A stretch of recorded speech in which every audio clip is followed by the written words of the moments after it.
আসসালামু আলাইকুম এভরিওয়ান, সবাইকে ওয়েলকাম করছি আমার এমআরএম কিচেনে। আমি আজকে বানাবো চিকেন কষা। তো তার জন্য আমি এখানে নিয়েছি চিকেন এবং আমি এখানে দিয়ে দিচ্ছি হচ্ছে কাঁচামরিচ বাটা 1 চামচ এবং দিয়ে দিচ্ছি হচ্ছে টমেটো বাটা। তো এখানে দিয়ে দিচ্ছি আদা 1 চামচের মতো। তারপর হচ্ছে আমি এখানে দিয়ে দিচ্ছি হচ্ছে রসুন 1 চামচ এবং আমি দিয়ে দিচ্ছি গোলমরিচ। এরপর আমি এখানে অ্যাড করে দিব হচ্ছে মরিচের গুঁড়া দিয়ে দিব 1 চামচ। তো এখানে দিয়ে দিচ্ছি হলুদের গুঁড়া। তো আমি এটাকে ম্যারিনেশন করব, এই জন্য আমি সব কিছু আগে মিক্স করে নিচ্ছি। তো মরিচের গুঁড়া আমি আরেক চামচ দিয়ে দিলাম।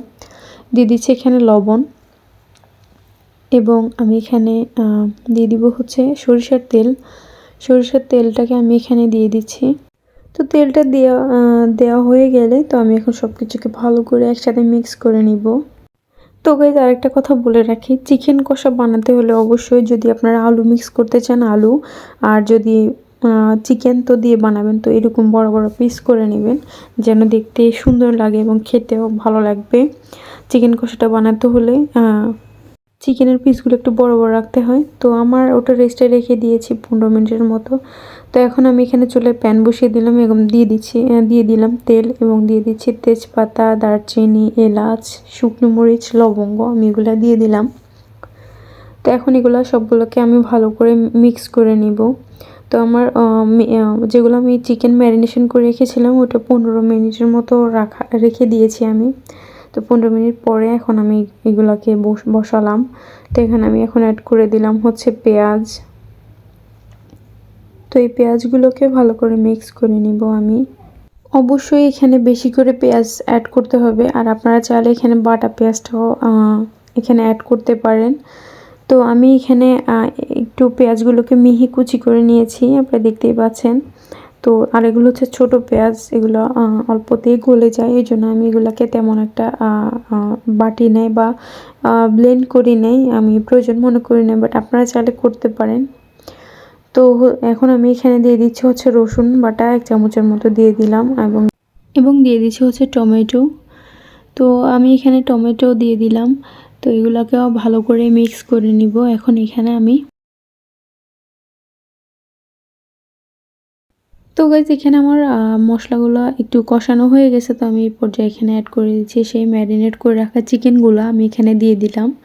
তো এগুলোকে এখন ভালো করে মিক্স করে নিব। মাশাআল্লাহ আমার এগুলা অনেক স্মেল বের হচ্ছে। এভাবে আমার মতো করে এরকম সেমভাবে ট্রাই করে দেখবেন, মাশাআল্লাহ অনেক মজা লাগবে। এরকম একটা চিকেন কষা প্লেটে থাকলে আর কোনো কিছুরই প্রয়োজন হবে না, বিলিভ মি গাইস। তো আমি এখানে দিয়ে দিচ্ছি হচ্ছে মশলা। তো আমি এটা জাস্ট 22 পদ মশলা দিয়ে রান্না করব। তো আমি এখানে জাস্ট 22 পদ মশলাটা দিয়ে দিচ্ছি। তো এইভাবে ট্রাই করবেন আপনারা। তো এই চিকেন কষাটা অনেকে অনেক রকম করে ট্রাই করে, মানে রান্না করে। তো আমি এভাবে প্রায় সময় রান্না করি, এটা আমার হাজব্যান্ড অনেক পছন্দ করে, তার জন্য আমি এটা এইভাবেই রান্না করি।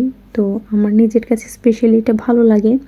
তো আপনারা চাইলে এটা এভাবে ট্রাই করে দেখতে পারেন। এইভাবে রান্না করলে চিকেন কষাটা একবারে বেস্ট লাগে, আমার কাছে অনেক মজা লাগে। তো আমি এগুলাকে একটু ভালো করে পানি ছাড়া এখনই কষায় নিতেছি।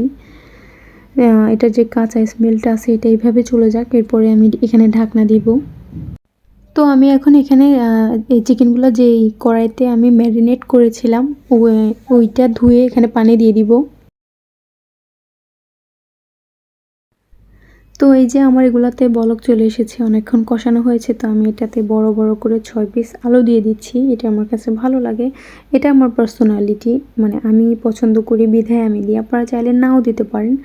তো আমার কাছে আলুটা ভালো লাগে, আমার হাজব্যান্ডেরও ভালো লাগে। তো এই পর্যায়ে আমি এটা একটু হওয়ার পরে, বলক আসার পরে তারপর আমি এখানে পানি অ্যাড করে দিলাম। তো এটা কিছুক্ষণ হইতে থাকুক। তো এই যে এটা হয়ে গেছে, আমি একবার নেড়ে নিব এটাকে। তো গাইজ আমি স্কিপ করে করে ভিডিওটা করেছি, বেশি লং করলাম না। তো এই যে আমার মানে হাঁডি থেকে চিকেনটা সরে এসেছে, তার মানে এটা হয়ে গেছে। তো গাইজ যদি আমার চিকেন কষার রেসিপিটা আপনাদের কাছে ভালো লাগে প্লিজ লাইক, কমেন্ট এবং শেয়ার করে দিবেন, সাবস্ক্রাইব করে দিবেন। Thanks for watching guys. আসসালামু আলাইকুম।